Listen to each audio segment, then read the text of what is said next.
20 minutes of education. No energy for anything. Routine tasks bring feeling of helplessness, tears, or even nausea. That was my case. Constant background fatigue and loss of interest in most things that used to be exciting before. If you feel something similar or notice the same symptoms in your loved ones, I invite you to figure out together what this popular burnout really is, how to treat it, and whether is it actually a diagnosis. I personally went through it, and besides scientific conclusions, I'll share my personal experience. Burnout is a phenomenon that has been thoroughly studied over the past 50 years and was recognized by the World Health Organization as a professional phenomenon. Fatigue, exhaustion, hopelessness are literally its synonyms. This state has become a defining symptom of modern life, intensified by the ever-increasing pace of living and the high level of stress that dominates modern society. In the latest edition of the International Classification of Diseases, burnout is described as a syndrome resulting from chronic workplace stress. But very often, modern people have several work projects or even multiple different activities, so I describe it as stress connected to one's professional self-realization in all its forms. Burnout is characterized not only by exhaustion, but also by a cynical attitude towards oneself and everything around, and by inefficiency at work. Simply put, it's like being one step away from a diagnosis. Which diagnosis exactly? I think you can guess, but later in the video you'll find out for sure. Or maybe is it a diagnosis that just isn't recognized as such yet? Some scientists already think so. For example, researchers Renzo Bianchi and Irvin Schoenfeld from the Norwegian University of Science and Technology and the City College of New York, in their article Beliefs about Burnout, claim that burnout overlaps with depression. They believe that not recognizing burnout as depressive syndrome directly prevents professionals from preventing suicides in the workplace. Yes, it can be that serious. Because if it's not a clinical diagnosis, the doctor doesn't have full authority and can only recommend something. And people often don't take recommendations seriously, as we know.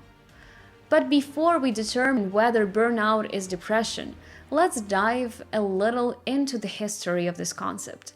How and when was it born? Because obviously back in the mammoth hunting days, people didn't think about whether they were overworked. Or did they? The concept of burnout appeared in the mid-1970s. Burnout is a state of exhaustion in which a person becomes cynical about the value of their profession and doubts their ability to perform it. This was the definition used in 1996 in scientific paper, which also stated that burnout is a prolonged response to chronic emotional and interpersonal stressors at work. But if we simply call it by another name, modern burnout existed long before the 20th century.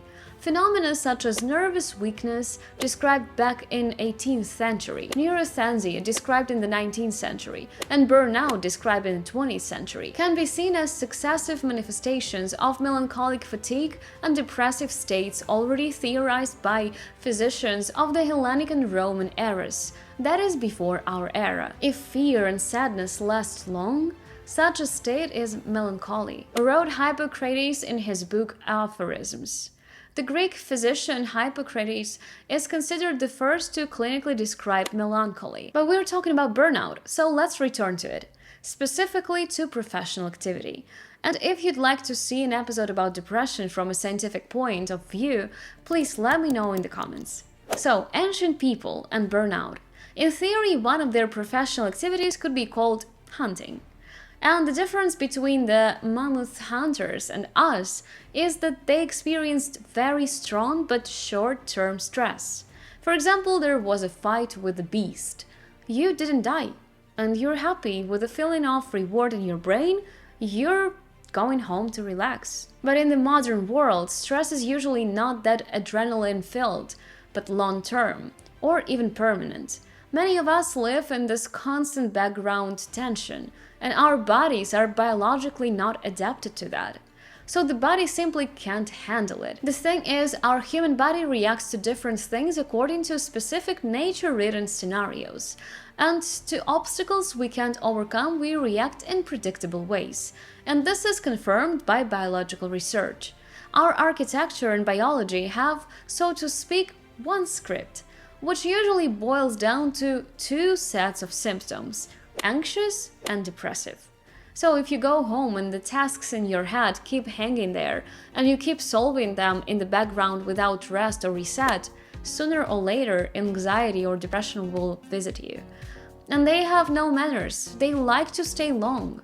So it's better to avoid their visit, meaning to prevent them. I liked one phrase from a scientific paper: burnout is caused by excessive demands and insufficient resources. That perfectly describes when a person replaces the lack of other professionals, or budget, or even time with themselves. There is a popular saying in the creative field: we'll do it on a talent, meaning when it's not a planned process, but just faith that the team or person will manage to pull through. And often it works, and it feels great. But you can't pull through forever, because in the long run, it drains you. Even though the moment right after you've pulled through is very dopamine-filled, and I love that feeling. Like when you've procrastinated till the last minute, then in the final days and nights you work non-stop without sleep and rest, and then the project turns out great. It feels amazing. But if that mode lasts longer than a certain period of time, the body just gives up. And physical problems begin, the kind that signal that's it, you've reached the shore. And what does that shore look and feel like? Let's start with some stats. A recent study conducted by the international research company Censuswide shows that in 2025, 66% of American workers experience some form of burnout. And the younger generation faces much higher rates. Around 82% of people aged from 18 to 34 report burnout, compared to only 49% of those aged 55 and older. And in Ukraine, on top of all the global stress factors, there are unique ones, caused by extreme conditions such as war and pandemics. In one of the world's most respected scientific journals, Scientific Reports Nature, Ukrainian researchers from Berdansk State Pedagogical University, led by Natalia Tsibulak, published an article called "Burnout Dynamic Among Ukrainian Academic Staff During the War." It showed that war-related factors, such as the relocation of the university and professional instability, strongly affect burnout levels among teachers. According to the study, these factors affected female lecturers more than male ones. In the US, 24% of workers feel stressed because they say they need to do more work than they have time for. Another 24% say they lack resources or proper tools to do their jobs effectively. 20% mention poor economic conditions affecting their well-being at work. And 19% say they feel stressed because they take on too much work due to labor shortages in their field. In 2011, meta-analysis showed that when job duties are unclear or when a worker has to do tasks beyond their role, significantly correlates with all dimensions of burnout, because it creates constant background stress. It's important to know that burnout and stress are not just personal problems. They can have far-reaching consequences for families, organizations, and communities. For example, parental burnout negatively affects a child's well-being and family dynamics. In healthcare, burnout can endanger patient care and worsen workforce shortages. And statistically, burnout among doctors is extremely common, often caused by overload, lack of gratitude and recognition, and staff shortages. On the brighter side, if you're an optimist, science shows that your risk of burnout is lower. Recent studies emphasize that protective psychological factors such as optimism, humor, and resilience play a key role in easing symptoms, and that hope and self-efficiency can prevent stress from turning into burnout. Because high self-demands often override our sense of fatigue or even our physical need for rest. That's what happened in my case, when I decided to create this channel you're watching now. I launched it in 3 languages at once: English, Hindi, and Ukrainian. And at first, I filmed and edited videos for all 3 channels by myself. And maybe, as you know, editing is a long process, and all this new work piled on top of my main acting job. Because in our capitalist world, we need to earn money, and when you start something new and exciting, you can't just take a break from your other work. So coming home after a 12-hour filming day, I felt no peace or satisfaction because I still had to edit videos for hours, plus all the other routine things like walking the dog or eating. So my professional responsibilities became undefined. It turned into a never-ending process of constant tension and self-dissatisfaction. During that time, I stopped reading books or watching movies because that was rest, and I felt like I didn't deserve rest since I had more important things to do. And the main thing, I loved these important things, so I should want to do them 15 hours a day. But that's not a working formula, or rather not for long. Because that's the same constant background stress our body isn't built for. And it got to the point where it affected my physical state. I started crying regularly over any task that came up, even small ones. Or I felt physically nauseous when I had to do something. And then it got even worse. I realized that standing in the shower was hard because I had no strength left. So I started laying down while showering. And besides that, there was a loss of meaning, complete apathy, devaluation of everything I was doing, and energy level at minus 100. Even though I'm a person with a naturally high energy who usually thinks positively and easily. So yes, if you're an optimist, your chance of burning out is smaller, but it still exists. I can guarantee you that from my personal experience. Later I'll come back to how I healed from it on my own, but for now let's look further at burnout from the scientific side. For many years during the 80s and 90s, scientists in this field shared the dominant belief that burnout is a separate syndrome, distinct from depression. But later researchers became interested in whether the current state of science reliably confirms this point of view. After all, the symptoms of burnout and depressive states overlap. Depressive states are primarily characterized by symptoms of anhedonia, that is, loss of interest and pleasure, social withdrawal, loss of motivation, and sense of greater indifference. And dysphoria, also known as depressed mood, for example, feelings of helplessness and hopelessness, sadness, irritability, and disappointment. Another major feature of depression is exhaustion, which is considered both psychological and physical. For the affected person, even the smallest tasks seem to require tremendous effort. And aren't these the same symptoms I described when I talked about my own personal experience of burnout? So, is burnout a doormat in front of the door to depression? Or is it a wall within the house called depression? And in that house, there is fatigue and loss of energy, but also cognitive disturbances, neurovegetative changes, for example, sleep disorders, feeling of guilt or worthlessness, for instance, believing that one's own actions don't matter, and reflecting on past failures. By the way, I also felt those during my burnout. And with depression, psychomotor disturbances and suicidal tendencies can also appear, from thoughts of self-harm to planning or attempting suicide. Loss of emotional engagement and reduced empathy are common signs of social dysfunction that affect people with depression. The only thing that seems to clearly separate burnout from depression is the definition that burnout is work-related. From this point of view, burnout is specific to professional activity, while depression is context-independent and can arise in any area of life. Although this way of thinking is popular, it has been challenged. For example, Professor Bianchi, whom we mentioned earlier, noted that burnout can be work-related and depressive in nature. Meaning, what difference does the name make if the person feels equally bad? The idea is that the link to work doesn't have special significance for the fundamental nature of the condition. For example, work-related depression is still depression, and work-related back pain is still back pain. According to such concrete arguments, burnout can be considered embedded within depression rather than separate from it. Loss of energy and loss of motivation, described as the two pillars of burnout, are also core symptoms of depression. For example, Maslach and Leita in 1997 emphasized that burnout is not only the presence of negative emotions, but also the absence of positive ones, and that during burnout, positive feelings fade to the point that they can no longer overweight the negative.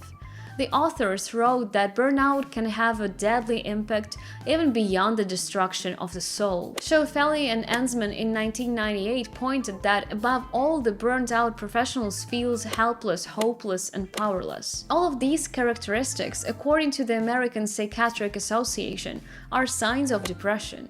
In fact, in the descriptions mentioned above, one could easily replace the term burnout with depression or depressive state. From the empirical side, that is through practical research, in a study involving 2,000 participants, it was found that the symptoms of burnout and depression are interrelated.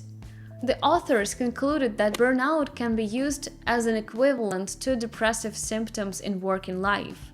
In a factor analytical study by Professor Bianchi and others, which included more than 12,000 participants in 2021, it was stated that burnout overlaps problematically with depression and, quote, does not represent the unity expected of a separate syndrome.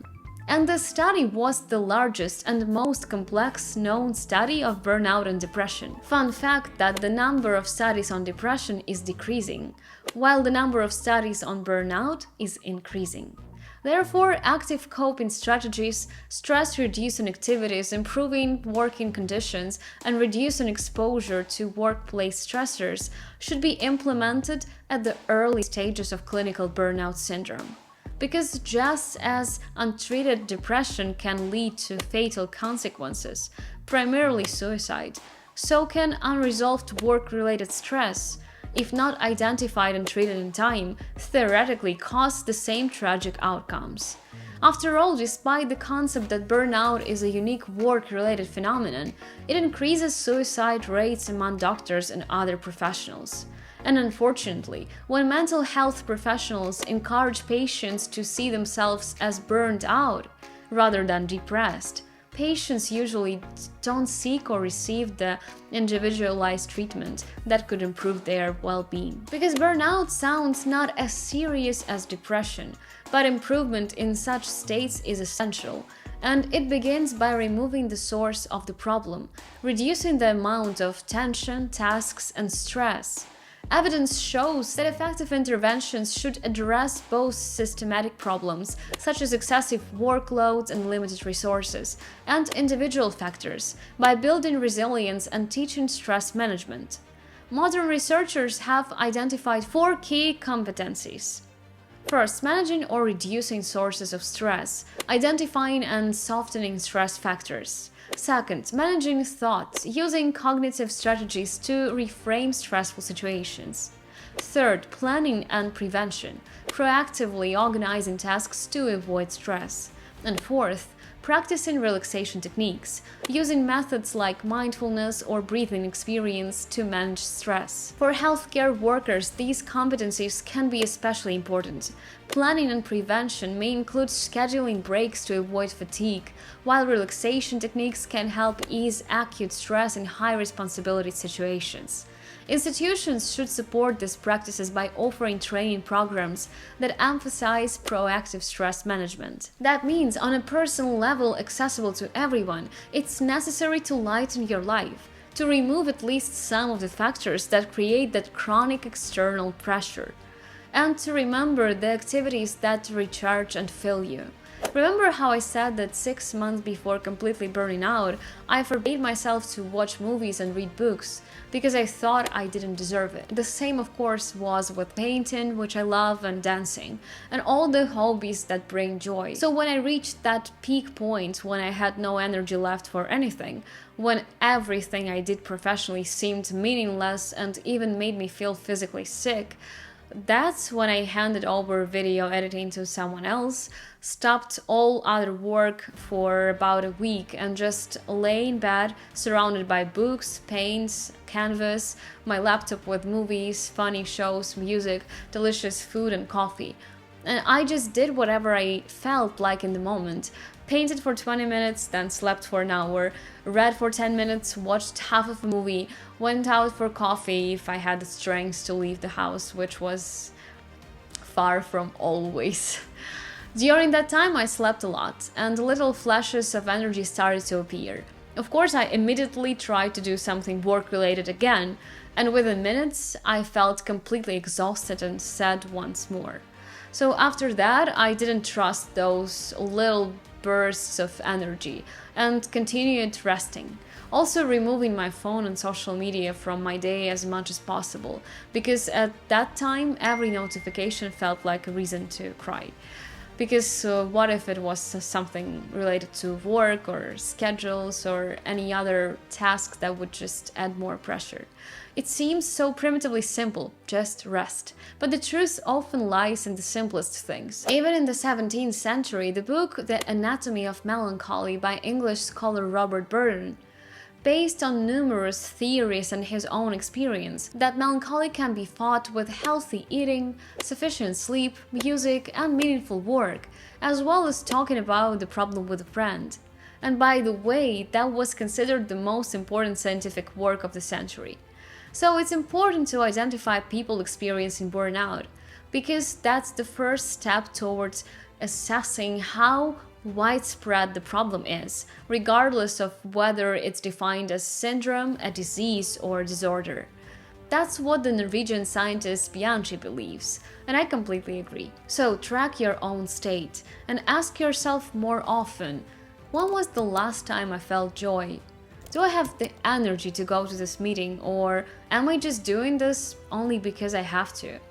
And do I even have energy and strength at all? And try to find honest answers, because your inner resources are not eternal, they are limited. And if you don't replenish them with rest, the consequences can become irreversible and turn into a chronic problem affecting both physical health and quality of life. If you have the strength, please like and subscribe. Take care of yourself and share this video with those who are tired and those you care about. See you!